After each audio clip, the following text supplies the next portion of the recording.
အားလုံးမင်္ဂလာပါဗျအခု UFC ကတော့တွဲဆိုင်ကောင်းတွေကိုတောက်လျှောက်ကိုချပြလိုက်ပါပြီဗျကျွန်တော်တို့အားလုံးစောင့်ကြည့်နေတဲ့တိုပိုရီးယားနဲ့အစ္စလာမ်မာကာချက်ပွဲကိုမကြည့်ရဘူးဆိုပေမဲ့သူတို့တွဲဆိုင်တွေလိုပဲပရိသတ်စိတ်ဝင်စားမှုများတဲ့တွဲဆိုင်တွေကိုချပြလိုက်ပါတယ်ဗျနောက်လာဇွန်လ28ရက် International Fight Week မှာကြည့်ရမယ်UFC 317မှာဆိုရင်အဓိကကောင်ပွဲအဖြစ်တိုပိုရီးယားနဲ့ချာအိုလီဗီရာတို့ပွဲကိုမိတ်ပန်းအဖြစ်ထည့်သွင်းလိုက်တယ်ဗျကျွန်တော်အရင်တစ်ခေါက်ဗီဒီယိုမှာပြောထားတာကတော့အစ္စလာမ်မာကာချက်ကသူ့ရဲ့ lightweight champion ကပတ်ကိုယူပြီးတော့ဝယ်ရာဝိတ်တန်းမှာတက်ထိုးမယ်လို့ပြောထားတာဗျအဲ့ဒီကိစ္စကိုအခုအစ္စလာမ်မာကာချက်နဲ့ခါဖေးတို့အုပ်စုကအစ္စလာမ်မာကာချက်ကပတ်ကင်ပြီးတော့ဝယ်ရာဝိတ်တန်းမှာတက်ထိုးခြင်းတဲ့ကိစ္စကိုဒေနာဝိုက်နဲ့ညှိကြရမှာအဆင်မပြေသွားကြတဲ့ပုံပဲဗျအခုနောက်ဆုံးရတဲ့တင်းမှာတော့အစ္စလာမ်မာကာချက်ကသူ့ရဲ့ lightweight ကပတ်ကိုဆွတ်လွတ်ပြီးတော့ဝယ်ရာဝိတ်တန်းမှာတက်ထိုးတော့မယ်လို့ကြားရတယ်ဗျအဲ့ဒါကြောင့်အခုအလီယာတိုပိုရီးယားနဲ့ချာအိုလီဗီယာတို့ပွဲက lightweight ကပတ်အလူပွဲဖြစ်သွားပါပြီအခုတိုပိုရီးယားနဲ့အိုလီဗီယာတို့ပွဲကလည်းတိုပိုရီးယားနဲ့အစ္စလာမ်မာကာချက်ပွဲလောက်ပရိသတ်စိတ်ဝင်စားမှုမမြင့်တက်ဘူးဆိုပေမဲ့ဒီပွဲကတိုပိုရီးယားအတွက်တော့သူ့ရဲ့ ground ဘိုင်းကိုစောင်းဝေးပွဲစစ်ဆေးခံရမယ့်ပွဲလို့တော့မြင်နေဗျတိုပိုရီးယားကတော့အခုပွဲနဲ့ပတ်သက်ပြီးသူ့ရဲ့ Instagram မှာတော့သူ့အနေနဲ့သူ့ရဲ့အိမ်မက်ဖြစ်တဲ့ဝိတ်တန်းသုံးခုရဲ့ champion ဖြစ်အောင်လုပ်မယ်လို့ပြောထားတဲ့အတွက်ကြောင့်မို့အခုတဲ့ပွဲကိုလည်းအနိုင်ကစားပြီးတော့ lightweight ကပတ်ကိုရအောင်ယူမှာပါနဲ့ထိုးရတာသူ့အတွက်တော့တခြားဘာကိစ္စမှမရှိပဲနဲ့သူ့ရဲ့အိမ်မက်အတွက်ထိုးရချင်တာဖြစ်တယ်ဆိုပြီးတော့သူက post တင်ထားပါတယ်ချာအိုလီဗီယာကတော့သူဖြစ်ချင်နေတဲ့အတိုင်းကပတ်ပွဲကိုထိုးခွင့်ရပြီဗျအဲ့ဒီကိစ္စနဲ့ပတ်သက်ပြီးကလည်း Instagram မှာသူရဲ့ဆန္ဒတကယ်ဖြစ်မြောက်ခဲ့ပါပြီသူရဲ့မိသားစုတွေကိုလည်းလာအားပေးကြပါဆိုပြီးတော့ဖိတ်ခေါ်ထားတာကိုတွေ့ရတယ်ဗျအခုတစ်ခေါက်တိုပိုရီးယားနဲ့အစ္စလာမ်မာကာချက်ပွဲကို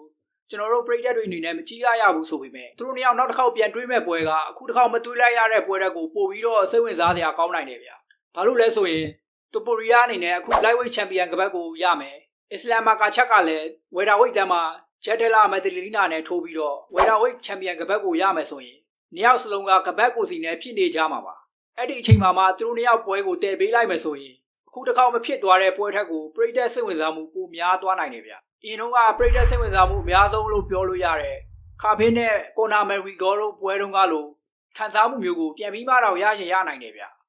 UFC 217မှာပုံမိတ် event အနေနဲ့ပါလာတာကတော့ flyweight တန်း champion ပန်တိုဂျာနဲ့ ranking 4မှာရှိတဲ့ New Zealand နိုင်ငံသား Kai Kara France တို့ရဲ့ကပတ်လူပွဲပါ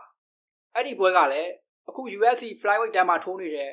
ချင်းတိုင်းဒါဂျိုရှူဝါဘန်နဲ့တိုက်ဆိုင်နေတာကြောင့်ကျွန်တော်တို့မြန်မာပရိသတ်တွေအနေနဲ့စောင့်ကြည့်ရမယ်လို့တော့မြင်နေဗျ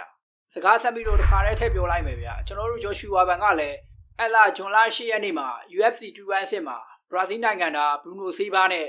ranking လူပွဲထိုးဖို့ရှိနေတယ်ဗျအဲ့ဒါကြောင့်အပွဲကိုလည်းစောင့်ကြည့်ရမှာပါ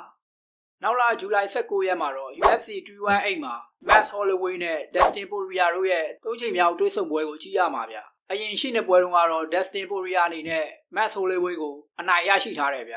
ခု၃ချိန်မြောက်တွေ့ဆုံပွဲကဘလို့ဖြေထွက်လာမလဲစောင့်ကြည့်ရမယ်ဗျ Max Holloway အနေနဲ့ UFC ပထမဆုံးပွဲဥထွက်ပွဲကို Dustin Poirier နဲ့ထိုးခဲ့ရပြီးအခု Dustin Poirier ကလည်းသူ့ရဲ့နောက်ဆုံး UFC ပွဲကို Max Holloway နဲ့ထိုးပြီးတော့အဆုံးသတ်သွားမှာပါခုပွဲက Dustin Poirier အတွက်နောက်ဆုံးပွဲဖြစ်တာကြောင့် UFC ကိုအားပေးတဲ့ Dustin Poirier ရဲ့ပရိသတ်တွေအနေနဲ့တခြားပေါက်စောင့်ကြည့်ရမယ့်ပွဲပဲဗျ